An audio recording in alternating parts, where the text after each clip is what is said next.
necessary building component in a functioning world community. It makes sense to distance oneself from exaggerations in the style of the need for a world government with far-reaching powers and its own power apparatus that can meddle with large and small issues.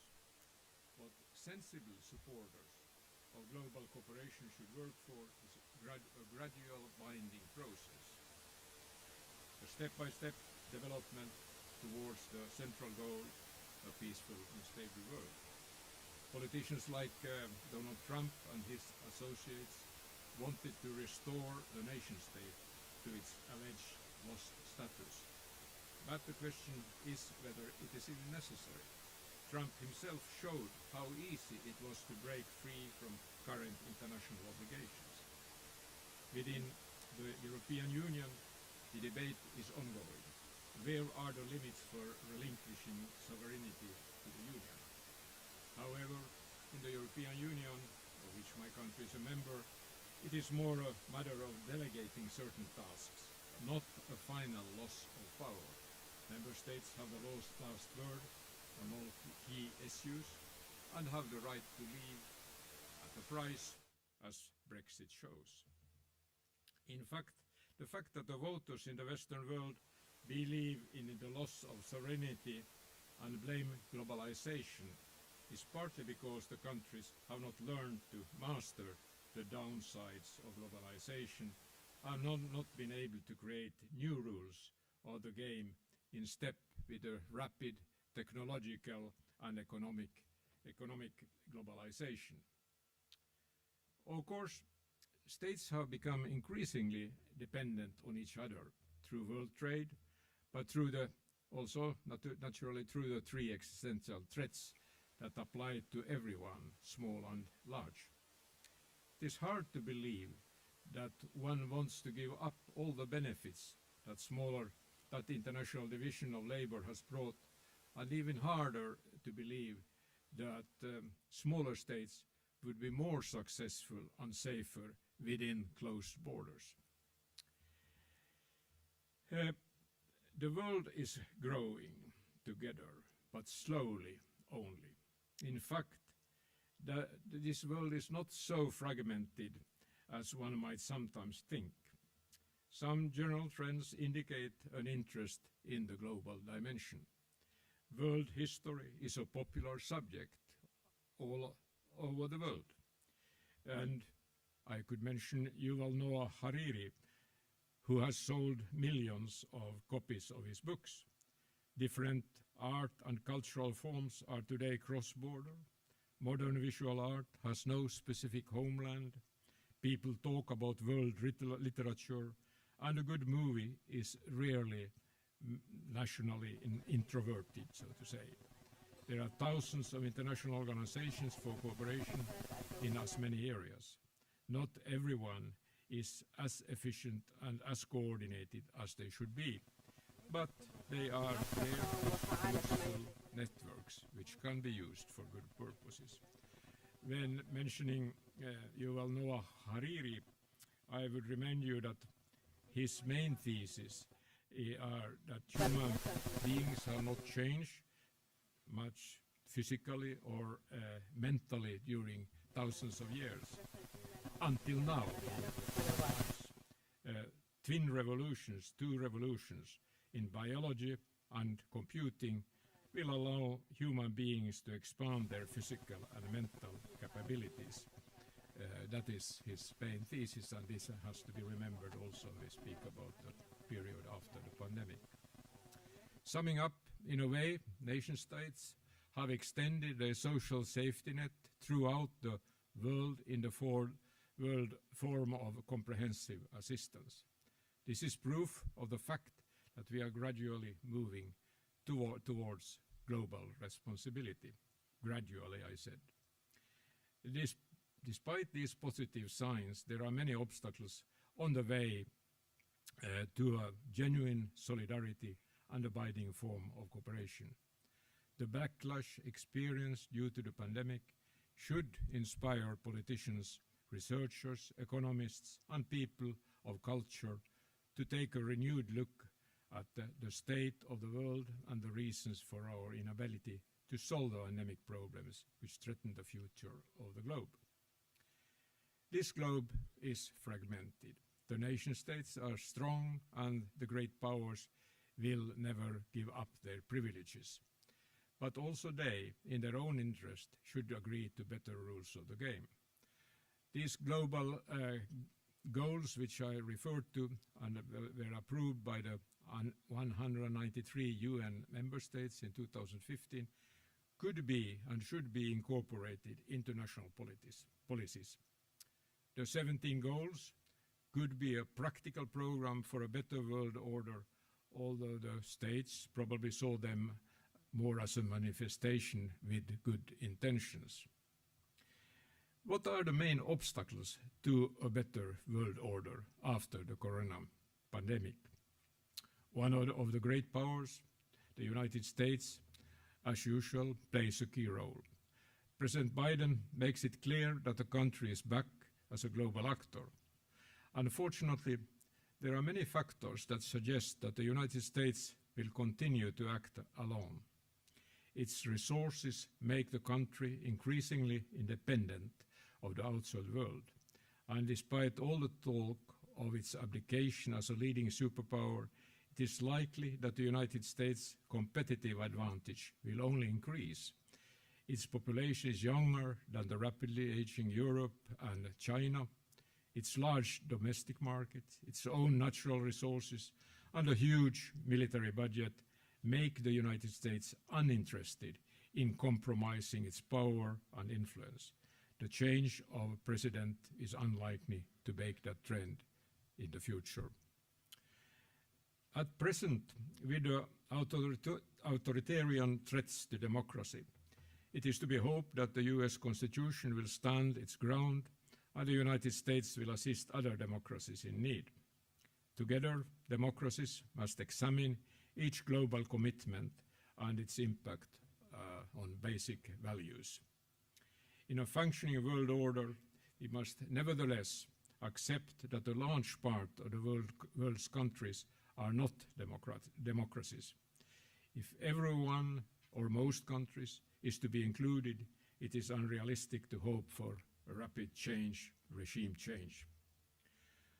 For the near future, China will remain a one-party dictatorship and a great power, unwilling to relinquish influence, but also interested in a stable world order. In an unstable world, its trade routes and raw material supply is in danger. It is also self-evident that the post-pandemic time will witness steadily growing tension between China and the US. We might call it, if you so wish, World Cold War II or the new Cold War. Their positions and arguments are determined, and the US will expect its allies to side with it in combating China's economic and political influence. China will strike down on all forms of criticism in all continents. For many smaller countries, there will be a soul-searching how to maneuver in such a polarized world when the pressure from both sides will grow. Is there a growing risk for armed conflict? Yes and no. I do not think that any of the big powers are seeking that. The interdependence in the economic field, in many other fields, is so great. But mistakes are always possible, and that mistake can happen, as we know, in the Taiwan Straits. I see a bigger risk with regional conflagrations because there will be a lack of what we called before a world policeman who is willing to intervene when peace is threatened. The present US post-Afghanistan doctrine is quite clear. No deployment of American fighting American forces without a very obvious national interest at risk. And the definition of that interest is more limited than in the Cold War era. What are the consequences for the Middle East? Many of you will ask, of course. I can only repeat what I said in April in a seminar arranged by the Institute. We will continue to see the region as a patchwork quilt of divergent and competing powerhouses, mostly with alleged incompatible national interest. The struggle for regional dominance will continue, and a grand bargain, a master plan for a common and comprehensive security arrangements between the main state actors will not emerge in a foreseeable future. With the great powers using their energy in their own power games, interest in the Middle East will wane, unsolved issues will remain unattended to, and Syrians, Iraqis, Yemenis, Palestinians and the Lebanese will suffer. I refer only to the thoughts expressed by the International Crisis Group in its different reports about what I call the master plan of the Great Bargain, which is based on getting all the actors together and accepting their interests. We easily interpret globalization as a westernization of the world, as common values, technology and free trade philosophy spread. Others may likewise perceive it as a Western capitalist invention. Positive globalization must therefore also have an Asian, Middle East and African phase. Migration is a sensitive and difficult chapter in the ongoing globalization process and will remain so in the time after the pandemic. Progressive Westerners like open borders and are for free movement. This is what I would call a moral position. That would mean no less than a world revolution. Surveys show that between 13 and 14% of the world's population would like to emigrate, which means at least 700 million migrants. If this would be in the cards, it would put an end to a positive and moderate globalization trend, because that would lead to closed borders only if in the end. It can safely be stated that the public opinion in no country is prepared for the revolution. So, in addition, I could mention that Robert Putnam, his research among others has shown that large numbers of migrants reduce social cohesion in a new host society. The nation-state must retain the right to regulate immigration so that it does not become the stone that overturns the wagon of self-restrained globalization. On the other hand, the functioning world order presupposes that the refugee issues is organized in a sensible way. Identifying the genuinely persecuted in the large mass of migrants is necessary and a difficult step to be taken. Without compromising the right to asylum, it must be acknowledged that it is not possible for everyone to choose the new home country. New agreements are needed to distribute the burden and enable persecuted people to apply for asylum without making life-threatening journeys. I have here a chapter of the financial issues, but I will only say that this is also will also be a matter of attention after the pandemic is over. It's already started, as you know.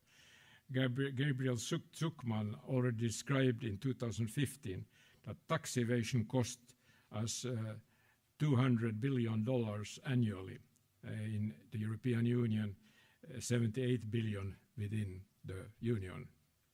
600 billion in corporation taxes was withheld from the states in which the profits had been accumulated. But as you know, also interesting processes are taking place on this front, and the reforms within the OECD is becoming a reality, and this would mean that the tax havens will lose their customers. If when the national corporation tax cannot be lower than 15%, it will dampen the unhealthy race between the countries. The research and literature offer a rich selection of suggestions how the global society could and should be shaped. Here you find idealistic, romantic, practical and realistic models. Although a good dose of optimism is needed when working for a balanced world order, one must start from today's realities. We need functional patterns of cooperation and instruments to avert crisis and push reluctant states towards new supranational agreements. However, some progress gives cause to cautious optimism. We have just heard about more binding climate agreements, fairer regulation of the wild financial and tax domains, as I mentioned. The next question concerns the refugee and immigration policy, an issue awaiting new initiatives. The nuclear weapon states do not voluntarily relinquish their military trump card, as they have the leverage to refuse any attempt to bind them. But they do not want to enlarge in the club, which is better than nothing. The future of the GPOC agreement determines the proliferation direction, not only in this region. Optimism easily transforms into pessimism if new treaties do not become binding and do not contain sanctions against those who break them. The hardest part remains unsolved, the use of force between nations. The great powers and the United Nations then end up in the spotlight.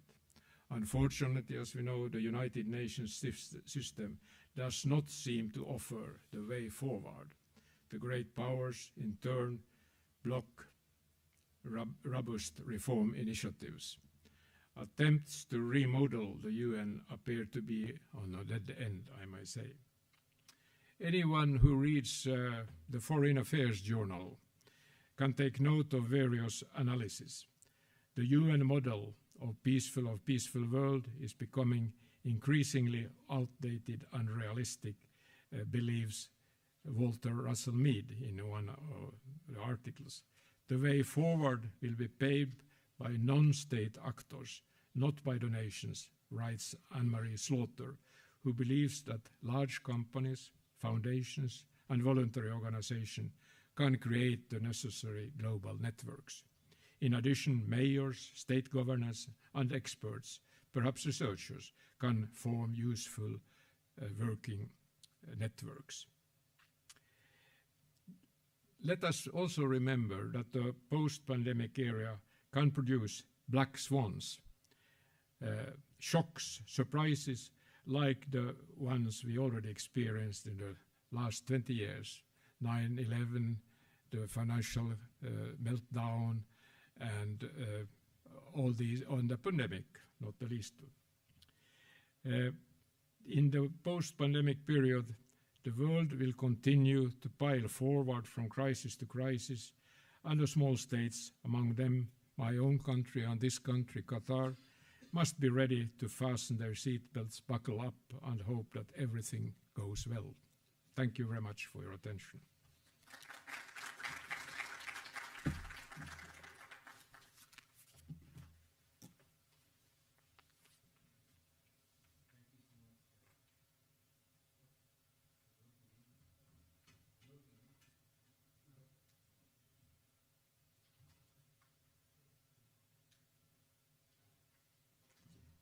Thank you so much, His Excellency Per Stenbäck. And now we'll open the floor for questions, and we will receive the first question from you. Go ahead. Durant, you have questions? Can they use microphones? Do you have a microphone?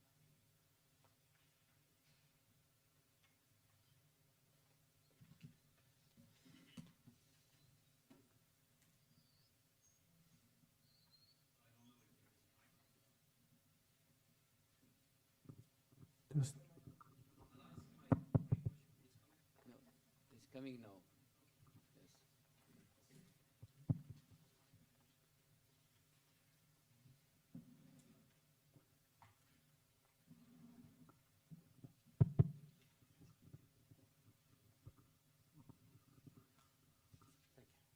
Thank you very much, first of all. It was very interesting, and it helped us explore things we may not have thought about. So thank you very much again. I would like to build on your experience and expertise in the multilateral system. You have worked with the International Federation of Red Cross and Red Crescent Societies. What do you think after this pandemic? I mean, we don't know when it will end, but after this pandemic, how do you think this pandemic will have helped in building more resilient multilateral institutions beyond just the public health sector? How do you think this pandemic has helped in getting more resilience capacities in the multilateral system, be it the UN, the World Bank, or regional development organizations? Thank you. Will you get more questions? Yes. Yeah. Ayad, go ahead.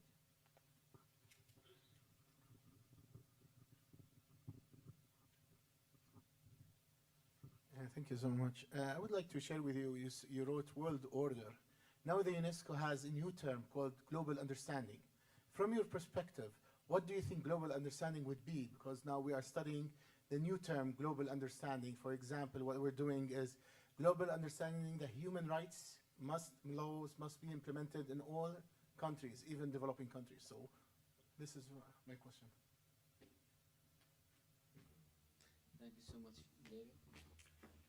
Thank you, Your Excellency. The question I have is a small one, but it's also a big one, that in many ways, when you look at the world order, we're thinking about what does it mean to build peace? What does peace look like at a global level?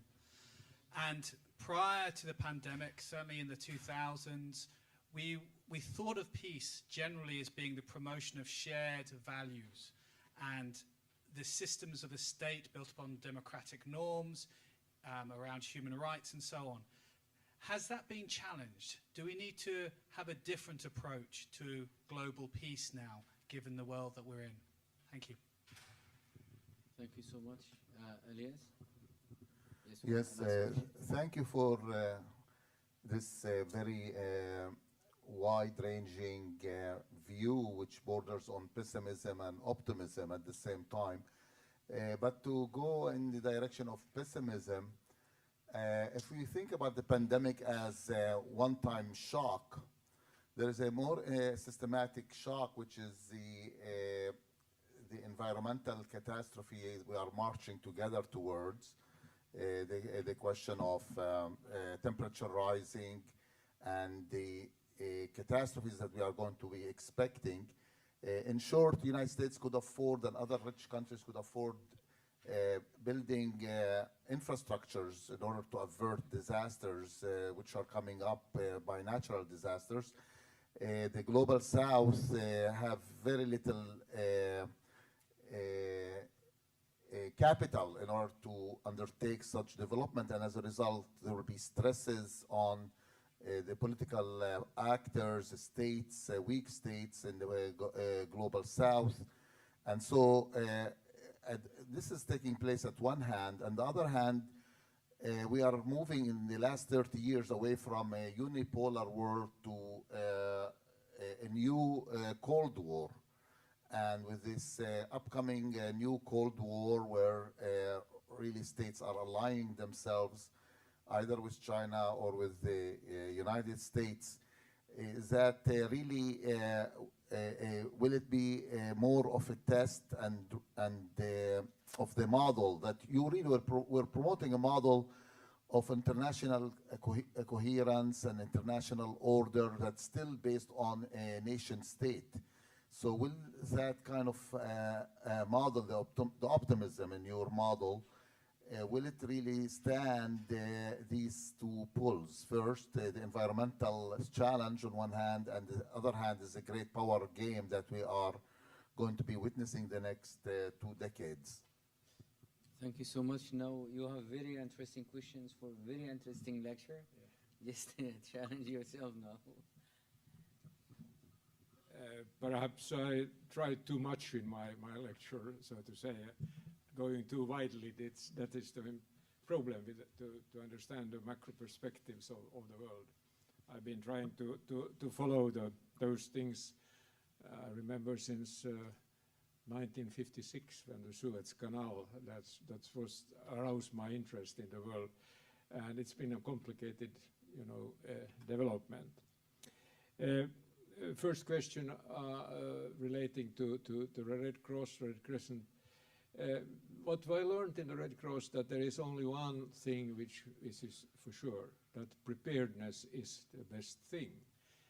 Whatever you have in resources you have, and let's say the disaster is there, the solution of that is only preparedness. And this is a lesson we should learn every time, but we forget it also. So how it's the same for the states, the same for the organizations, for the voluntary organizations and so on. Preparedness, preparedness, preparedness. Now the question is, can you prepare for everything? No, you cannot, because disasters are always different. They change from time to time. So there is no final solution that way, but nevertheless you have to invest a lot of things. Now we saw in the pandemic that there were a few countries who had preparedness warehouses. They had masks, they had syringes, they had everything, and others who had less. So my hope is that from my experience for the Red Cross, that everybody should now look at the preparedness level of the country, and also for the risks that there are black swans that will be quite a different disaster next time. This global understanding, I really am not very familiar with that aspect. How would it, let's say, complement what we are experiencing today? Many organizations and many goodwill persons of goodwill have been asking for global understanding, but what we see today is a growing polarization in the world, inside national states, but also in the world. And now we are experiencing the new polarization between growing hegemon and the old hegemon, the US and the China. So, I mean, it's perhaps a little bit idealistic or romantic to speak about global understanding in that situation, because sometimes some countries are value-driven more, at least to a certain extent, and some countries are driven by material interests, so to say, and are eager to take part in a power struggle. And there to, let's say, to introduce the global understanding. But perhaps you can explain it a little bit better to me also. Shared values and challenge to democracies. Well, I am afraid that the realistic view is that we cannot build stability without accepting, as I said in my speech, without accepting that always a big part of the countries of the world will not be democracies and not share the values, or my values, and probably the values of most of you here. There will always be let's say, a difference between these. How to solve this difference? This is the problem I see. Can you create this stability between countries, with countries, actors who are not sharing basic values? I can see that the growing polarization also there. If some it's a dwindling number of democracies today in the world, as you know. This democracy is on the retreat in many countries. And when I published a book recently about democracy, I recommended quite realistically, I believe, that you have to look after your own democracy. You cannot export it. We see in the big powers, the United States, trying to export democracy. It has not been very successful. But I see European Union, on my own country, and Scandinavian countries and other countries as examples. If you want, we tell the rest of the world, if you want to follow this model, please, it's here. it's functioning, it's giving results. That is the best contribution we can make. And we can, of course, to a certain extent also restrict our cooperation with countries who are too authoritarian for our taste, who are too let's say, too restrictive of their rights of the United Nations, let's say, original statements or documents. So there is a challenge to democracy, certainly, but I don't think we can solve it by other means than showing good examples ourselves. One-time shock and pessimism. Well, it's said that pessimist will never be deceived, or he or she will always be happy, because if you are enough pessimist. I prefer to have a, let's say, a realistic, I hope it's a realistic view that there are ways and means to improve the world in a limited way. But to go all the time, all the way, I don't think it's possible with the present means. I am a strong believer in institutions. If we could create institutions slowly by binding states to follow the rules of these institutions, most countries are rather loyal with the even Russia and China has been rather loyal to the treaties they have signed. So we should not mistrust that instrument, so to say, when building a better world. I forgot perhaps to mention one risks which a pessimist would like to hear about also, and that is bioterrorism. Which is a new threat which has been by many authors and specialists are lifted to the surface. That the pandemic somehow, let's say, brought to the fore the risks of a cheap and easy way to let's say to create a new challenge and a new let's say, instrument in threatening your enemies, bioterrorism. I'm not going to dwell into that, but you know what it's at stake. And it reminds me of the value of institutions. I have heard that there is an agreement on bioterrorism. Many states have signed that. And there is also an institution behind it, which was founded when that agreement was. Guess how big this institution is? It has four people working for it. So this is not what I call preparedness. You have to prepare also for the black swans I mentioned, and that could be terrorism, bioterrorism, for example. Okay, I'll stop there. Thank you so much for your answer. Do you have other questions? Thanks for talking about democracy. You mentioned that. Yes. Yes. He's talking about democracy. Okay. You said that we should look for our own democracy. I am asking how we can build our own democracy. In another meaning, what we should do to have our own democracy. It should be built on what? It will be based on what? Yes. Thank you. Thanks. Go ahead. Okay. Good evening. Okay, you have mentioned that a lot of European countries made a lot of measures concerning their financial issues, like incorporate budgets. So how will these measures will affect the issues of migration and refugee, and if there is any kind of side effect of these financial measures on these issues? Okay. To understand this, you told that the European countries, they have some major financial measures.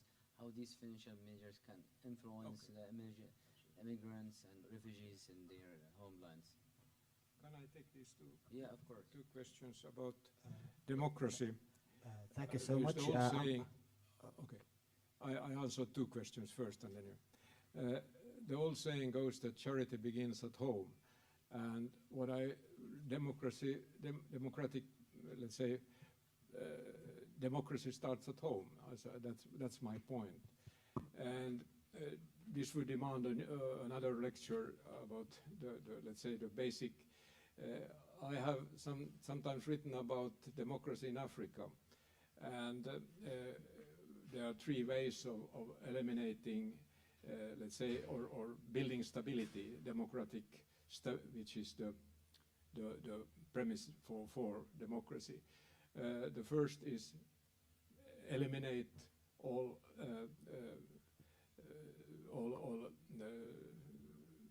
struggle, all war. I mean, restrict that through international or national or whatever regional intervention. Stop atrocities. The second is to eliminate corruption. Corruption is a poison for democracy, a very strong poison for democracy.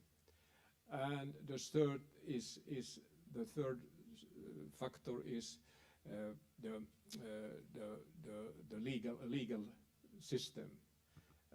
I even proposed let's say a toolbox for that. You have to first start by educating judges or lawyers in a failed state. So there you can create a toolbox for that, starting from Africa, for example.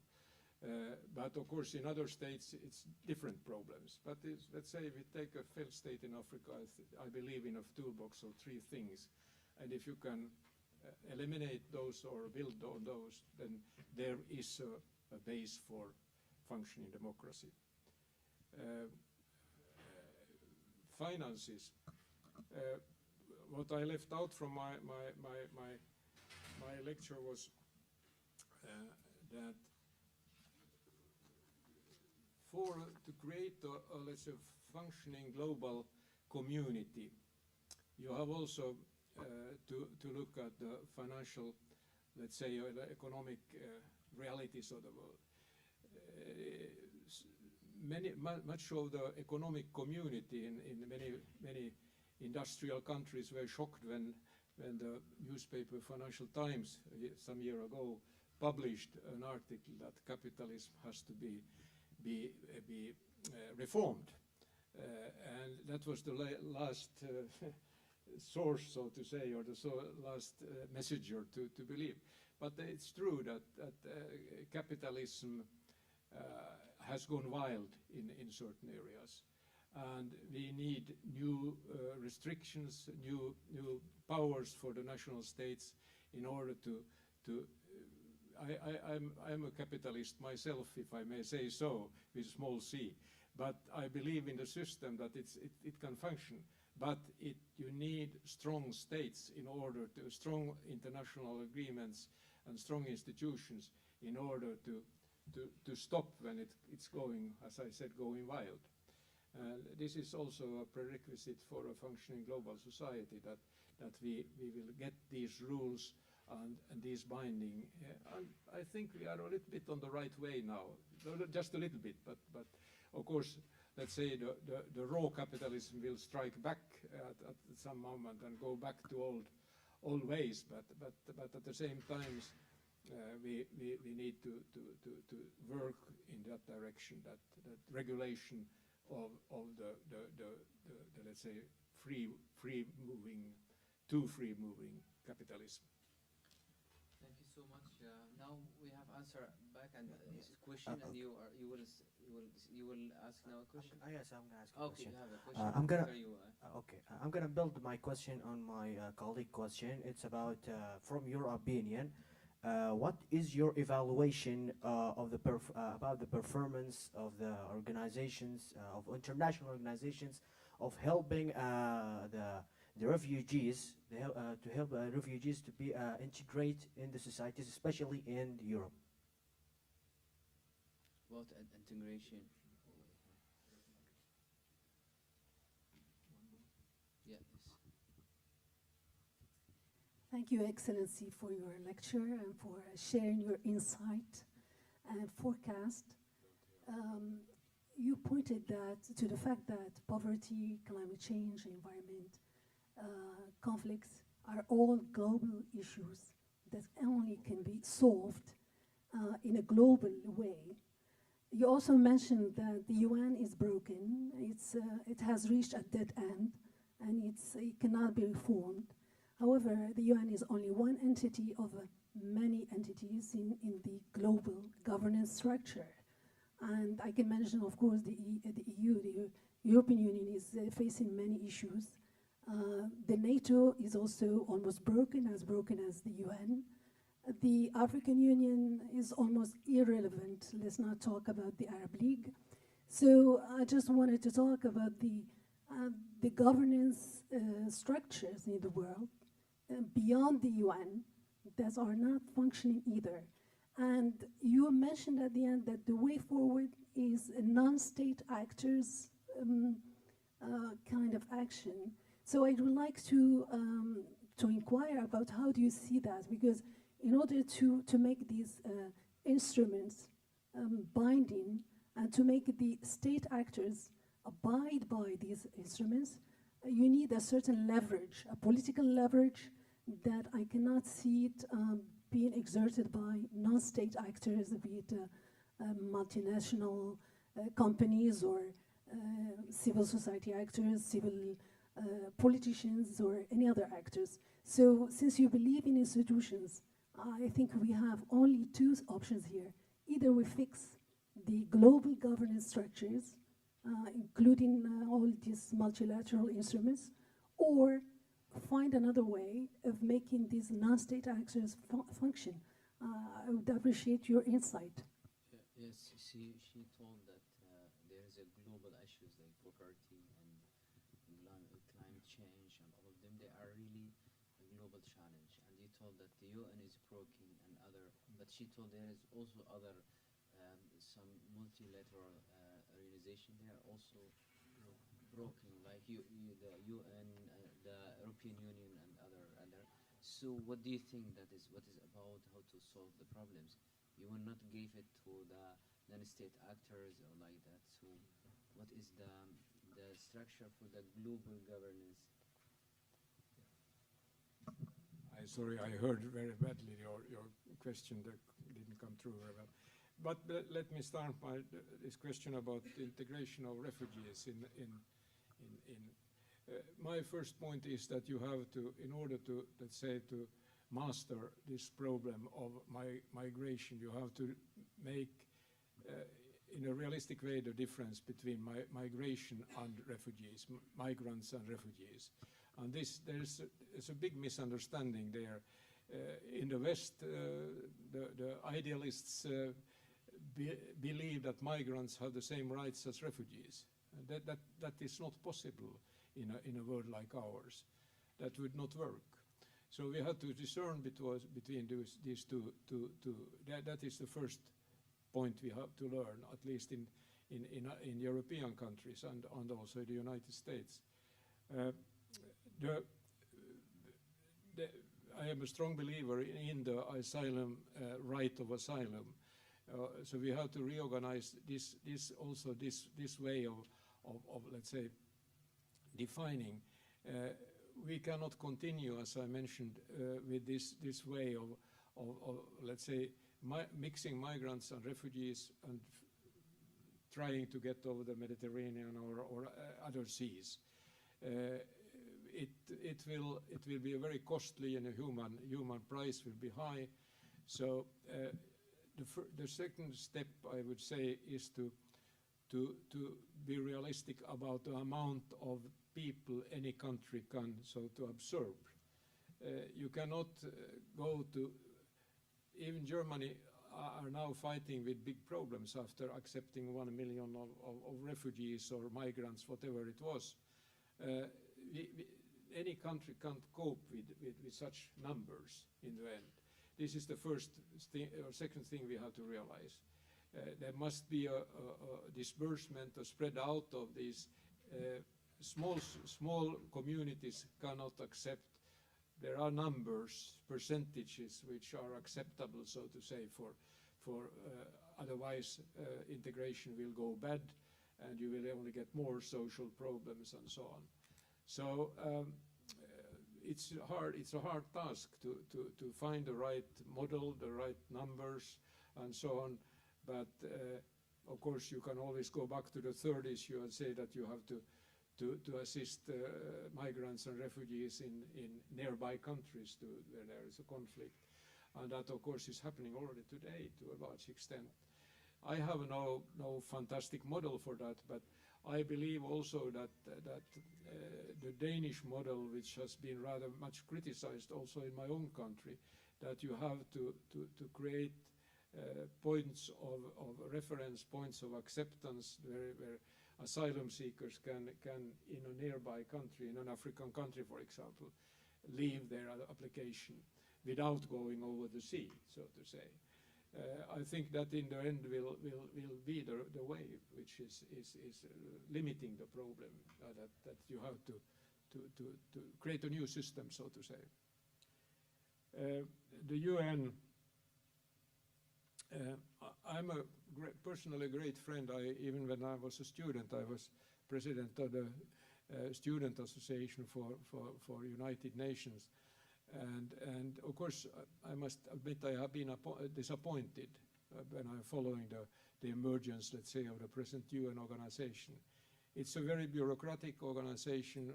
I especially experienced when I was heading the Red Cross how difficult it was to cooperate with the UN, because it was so hierarchical in many ways, and there was so much vested interest both in the staff and among the nations who were supporting, paying for the bills, so to say.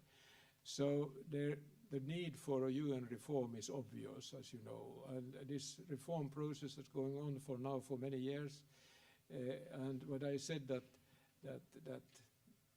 the big powers, the big nations and big donors will not easily give up their privileges, and they have privileges in the UN. And without those reforms, I don't think there is a real future. I don't think we should destroy the UN, but we should certainly reform it.